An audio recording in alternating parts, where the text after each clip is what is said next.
আসসালামু আলাইকুম সবাইকে। তো HTML এর টিউটোরিয়ালে এই পর্বে সবাইকে স্বাগতম। তো আমরা গত পর্বে হচ্ছে মূলত এতটুকু পর্যন্ত দেখিয়েছিলাম যে আমরা একটা HTML এর ফাইল বানিয়েছিলাম যেখানে হচ্ছে আমরা কিছু HTML লিখেছিলাম যার থেকে হচ্ছে আমাদের মূলত এই ওয়েবসাইটটা আমরা দেখতে পাচ্ছি যেটা হচ্ছে এরকম দেখাচ্ছে। আচ্ছা, তো এখন VS কোডটা হচ্ছে আসলে অনেক একটা অ্যাডভান্স IDE। এখানে হচ্ছে আমাদের অনেক কিছুই আগে থেকেই দিয়ে দেওয়া থাকে আরকি, যেটা হচ্ছে আমাদের এই ডেভেলপমেন্ট লাইফে অনেক হেল্পফুল হয়। তো আমরা যে এতটুকু পর্যন্ত জিনিসটা আমি এর আগে হচ্ছে পুরোটাই নিজে থেকেই লিখেছিলাম। তো এটা আমরা চাইলে VS কোডে শুধুমাত্র একটা সিঙ্গেল ওয়ার্ড দিয়ে নিয়ে আসতে পারি। সেটা হচ্ছে আমরা যদি এই এক্সক্লেমেশন মার্কটা দেই, সেক্ষেত্রে হচ্ছে এই যে এখানে এরকম ২ টা জিনিস আসবে। তো আমরা যদি এই যে ফার্স্টে যেটা আছে এটাতে যদি আমরা এন্টার দেই, সেক্ষেত্রে দেখেন ওই যে আমরা আগের যে জিনিসগুলো ছিল, যেমন এই যে ডক টাইপ, তারপর হচ্ছে HTML, হেড, তারপর হচ্ছে টাইটেল, তারপর হচ্ছে বডি, এগুলো কিন্তু আমরা সব আগের সাথে আগের মতোই ফ্যামিলিয়ার। তো এখানে ২ টা নতুন জিনিস আসছে, যেটা হচ্ছে মেটা, এটা এবং এটা। তো এই জিনিসগুলো হচ্ছে মেটা ইনফরমেশন ক্যারি করে আরকি। তো এগুলো নিয়ে যদি একটু বলি, সেক্ষেত্রে হচ্ছে এই যে এই মেটা কারসেট UTF-8, এটা হচ্ছে মূলত আ আমাদের যে ল্যাঙ্গুয়েজ গুলো আছে ওগুলোকে হচ্ছে ডিটেক্ট করতে সাহায্য করে। যেমন হচ্ছে চাইনিজ ল্যাঙ্গুয়েজ, হ্যাঁ? একসময় যদিও বা মডার্ন ব্রাউজারগুলো এই জিনিসটা অটোমেটিক ডিটেক্ট করে ফেলতে পারে। তো যেমন আমরা চাইনিজ বলেন, হচ্ছে অ্যারাবিক ল্যাঙ্গুয়েজ, এই তারপর হচ্ছে বাংলা ল্যাঙ্গুয়েজ, এগুলো কিন্তু একসময় যে আমরা নোকিয়া মোবাইলগুলো ইউজ করতাম, ওখানে হচ্ছে ৪ কোনা ৪ কোনা বক্স হয়ে আসতো। মানে হচ্ছে ওই টেক্সটগুলো ওখানে সাপোর্ট করতো না। তো ওই জিনিসটা হচ্ছে মূলত এই বর্তমানে হচ্ছে UTF-8, এটার মাধ্যমে হচ্ছে হ্যান্ডেল করা হয়, যাতে হচ্ছে কোনো আননোন ক্যারেক্টার অথবা সিম্বল ওগুলো যাতে আমরা ডিটেক্ট করতে পারি। আচ্ছা, আরেকটা জিনিস সেটা হচ্ছে মেটা নেম ভিউপোর্ট। এটা হচ্ছে মূলত রেসপন্সিভ এর ক্ষেত্রে সাহায্য করে। তো এটা যখন আমরা CSS পার্টে যাব, তখন হচ্ছে আমরা এটা নিয়ে আরো ইন ডেপথ জানতে পারবো। তো এটা হচ্ছে আমাদের এখানে VS কোডে রান করা, এই যে ব্রাউজারে হচ্ছে আমরা এটা ওপেন করে রেখেছি। তো এখানে হচ্ছে মূলত বর্তমানে বডির মধ্যে আমরা কিছু লিখিনি, সেক্ষেত্রে হচ্ছে কিছু দেখা যাচ্ছে না। আচ্ছা, তো HTML এ হচ্ছে বিভিন্ন ট্যাগস আছে। তো এই যে এগুলো প্রত্যেকটাকে হচ্ছে একেকটা ট্যাগ বলে। এগুলো প্রত্যেকটা হচ্ছে একেকটা ট্যাগ। এখানে হচ্ছে ২ ধরনের ট্যাগ আছে। একটা হচ্ছে সিঙ্গেল ট্যাগ, আরেকটা হচ্ছে ডাবল ট্যাগ। তো সিঙ্গেল ট্যাগ কোনগুলো এবং ডাবল ট্যাগ কোনগুলো? আমরা যদি এই যে HTML এটার দিকে তাকাই, এটা কিন্তু একটা স্টার্টিং আছে এবং এন্ডিং আছে। তো এটা শুরু হয়েছে কিভাবে? আমরা যদি শুরু হয়েছে কিভাবে দেখতে চাই, HTML এভাবে, এভাবে। আচ্ছা, এখানে মাঝখানে কিছু জিনিস আছে, এগুলোকে আপাতত ইগনোর করেন। এগুলো কি জিনিস সেটাও একটু ডেসক্রাইব করব। তো এটা হচ্ছে শুরু এবং এটা হচ্ছে আমাদের শেষ। তো এই জিনিস যেটা শুরু এবং শেষ ২ টা ট্যাগ থাকে, সেটা হচ্ছে মূলত ডাবল ট্যাগ। এবং আমরা যদি সিঙ্গেল ট্যাগের দিকে তাকাই, সেক্ষেত্রে হচ্ছে এই যে মেটা। এটা দেখেন একটা এরকম মেটা দিয়ে শুরু হয়েছে, কিন্তু এরকম স্ল্যাশ মেটা এরকম দিয়ে এরকম কিন্তু কিছু আসেনি। হ্যাঁ, এরকম কিন্তু কিছু আসেনি। তো যার কারণে হচ্ছে মূলত এই ট্যাগ গুলোকে বলা হয় হচ্ছে সিঙ্গেল ট্যাগ। ঠিক সেম ভাবে হচ্ছে এটাও হচ্ছে একটা সিঙ্গেল ট্যাগ। আচ্ছা, তো এই যে টাইটেল, এটাও ঠিক সেম একইভাবে ডাবল ট্যাগ। এটা বডি, এটাও ঠিক একইভাবে একটা ডাবল ট্যাগ। তো এটা গেল। তো আমরা হচ্ছে কিছু বেসিক ট্যাগের সাথে পরিচয় হই। একটা হচ্ছে হেডিং ট্যাগ। তো আমরা গত পর্বে দেখেছিলাম, আমরা এখানে একটা হেডিং লিখেছিলাম। তো মূলত ওটা আমরা কিভাবে লিখেছিলাম? একটা H1 ট্যাগের মাধ্যমে। আমি যদি এখানে H1 দিয়ে এন্টার দেই, সেক্ষেত্রে হচ্ছে আমাকে এটা অটোমেটিক স্টার্টিং এন্ড ক্লোজিং টা নিয়ে নিবে। অথবা আমি চাইলে এভাবেও লিখতে পারি, সেক্ষেত্রে হচ্ছে এটা অটো ক্লোজ করে দিবে। তো এইগুলো আমি দেখিয়েছিলাম যে কোন এক্সটেনশন গুলো ইনস্টল করলে এই জিনিসগুলো হবে। তো আমার প্রিভিয়াস ভিডিওতে গিয়ে জিনিসটা একটু দেখে নিবেন। আচ্ছা, তো H1 এখানে হচ্ছে আমি একটা কোনো কিছু লিখা লিখতেছি, HADING 1, এই লেখাটা আমি লিখলাম।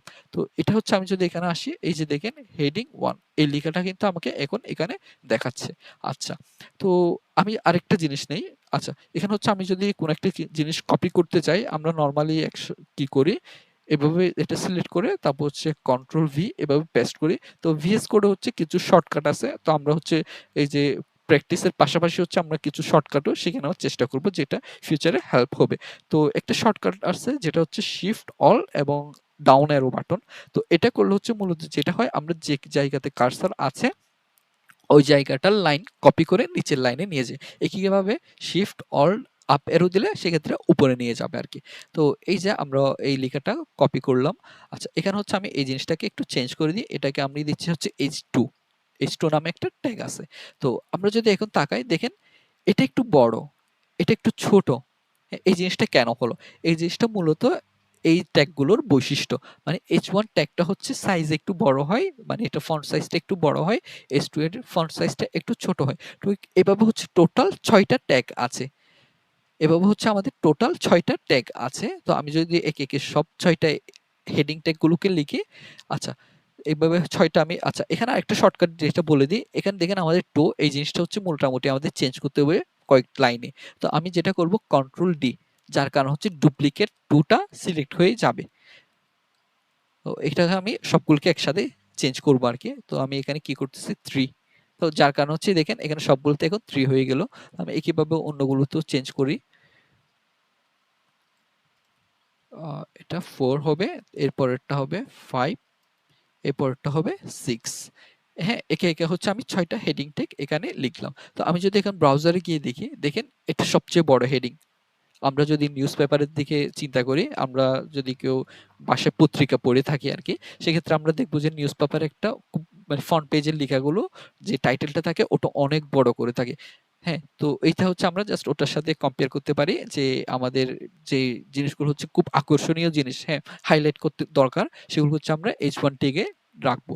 আর মনে করেন একটু কম হাইলাইটিং জিনিস হলে সেক্ষেত্রে H2 ঠিক একইভাবে H3, H4, H5, H6। তো এভাবে করে হচ্ছে আমরা মূলত আমাদের হেডিং ট্যাগ গুলো ডিফাইন করব। তারপর হচ্ছে আচ্ছা, তারপর হচ্ছে আরেকটা যেটা আছে সেটা হচ্ছে প্যারাগ্রাফ ট্যাগ। তো আমরা যে নিউজ পেপারের হেডিং পড়ি, হেডিং এর নিচে কিছু কনটেন্ট থাকে যেগুলোকে হচ্ছে প্যারা আকারে থাকে আরকি। তো ওগুলোকে যদি আমরা প্যারাগ্রাফের সাথে কম্পেয়ার করতে পারি। তো এখানে হচ্ছে যেকোনো কিছু আমি লিখি, যেমন ফর এক্সাম্পল আচ্ছা বিশেষ করে হচ্ছে আমি যদি লরেম এটা লিখি, এটা হচ্ছে তাইলে লরেম লিখে এন্টার দেই, সেক্ষেত্রে হচ্ছে এটা অটোমেটিক কিছু টেক্সট এখানে লিখে দিবে আরকি। তো এটা যদি আমি এখন দেখি, এই যে দেখেন এই জিনিসটা হচ্ছে আমাকে এখানে দেখালো। তো মূলত প্যারাগ্রাফ ট্যাগের কাজ হচ্ছে যে আমাদের কোনো একটা প্যারাগ্রাফ অথবা ছোটখাটো টেক্সট, হ্যাঁ? ওগুলোকে দেখানোর জন্য হচ্ছে আমরা মূলত এই প্যারাগ্রাফ ট্যাগটাকে ইউজ করে থাকি। আচ্ছা, এর ফাঁকে হচ্ছে আরেকটা জিনিস দেখিয়ে দেই। তো আমি হচ্ছে এখানে কি করলাম, আ এটা যে এগুলো যে হেডিং ট্যাগ, হ্যাঁ? এগুলো হচ্ছে আমি যাতে পরবর্তীতে আমি যখন এই কোডটা ওপেন করব আমার যাতে বুঝতে সুবিধা হয়, সেজন্য হচ্ছে আমি একটা কমেন্ট করব। যে কমেন্টটা কিনা আমাদের ওয়েবসাইটে দেখা যাবে না, কিন্তু আমাদের কোডে থাকবে। তো এরকম যদি আমরা কমেন্ট করতে চাই সেক্ষেত্রে হচ্ছে আ HTML এ কমেন্টের একটা সিনট্যাক্স আছে যেটা হচ্ছে এটা। তো এটা হচ্ছে মূলত HTML এ কমেন্টের সিনট্যাক্স। এখানে আমি যেকোনো কিছু লিখতে পারি। এই যে আমি এখানে যেকোনো কিছু লিখলাম। আমি যদি এখন ব্রাউজারে আসি সেক্ষেত্রে ওটা কিন্তু আমাকে দেখাবে না। তো মূলত কমেন্ট গুলো হচ্ছে ওরকমই যেটা হচ্ছে আমাদের কোডে থাকে, কিন্তু হচ্ছে ওটার রিফ্লেকশনটা ভিজুয়ালি হয় না। তো এটা জাস্ট কোডে, এটা হচ্ছে আমাদেরকে বেটার আন্ডারস্ট্যান্ডিং এর জন্য যে এই কোডের এই পার্টটা আসলে কি, সেই জিনিসগুলো বোঝার জন্য আমাদেরকে সহায়তা করে আরকি। তো এটা হচ্ছে আমাদের হেডিং ট্যাগ। আচ্ছা, তো আমি এখানে একটা এক্সক্লেমেশন দিচ্ছি যাতে হচ্ছে এটা লাল হবে। তো এই জিনিসটা হচ্ছে মূলত একটা এক্সটেনশনের জন্য হচ্ছে, এটা হচ্ছে বেটার কমেন্ট, ERCOMMENT। তো আমি হচ্ছে এই যে বেটার কমেন্ট এই এক্সটেনশনটা ইনস্টল করে রেখেছি, যার কারণে হচ্ছে আমাকে এই যে এক্সক্লেমেশন এটা দেওয়ার কারণে হচ্ছে আমাকে এটা একটু লাল করে দেখাচ্ছে। তো আপনারা চাইলে কোন এক মানে এই কমেন্ট গুলোকে একটু কালার করতে পারেন। তো এই যে এখানে বেটার কমেন্টের এখানে ডকুমেন্টেশনটা দেওয়া আছে, এটা পড়ে জিনিসটা করতে পারেন। তো এই জিনিসটা হচ্ছে আমার থেকে একটু ভালো লাগে আরকি, যেমন এটা একটু ডিপ হয়ে আছে, আমার চোখে বাজতেছে না। তো যার কারণে হচ্ছে আমি একটু চোখে বাজার মতো করে এটা একটু রেড কালার করে নিলাম। আচ্ছা, তারপর হচ্ছে আমরা চাইলে এই কানুনটিকে কিভাবে আমরা কমেন্ট ইউজ করতে পারি, PARSERAPH। তো আজকের ভিডিও হচ্ছে এই পর্যন্তই। আমরা হচ্ছে মূলত আজকের ভিডিওতে ২ টা ট্যাগ সম্পর্কে জানতে পারলাম। এটা হচ্ছে ২ টা না, কয়েকটা ট্যাগ সম্পর্কে জানতে পারলাম। যেটা হচ্ছে H1, H2, H3, H4, H5 এবং H6 এবং প্যারাগ্রাফ ট্যাগ। ওকে, আজকে এই পর্যন্তই। আগামী ভিডিওতে আমরা আবার HTML এর আরেকটা নতুন টপিক নিয়ে আলোচনা করব।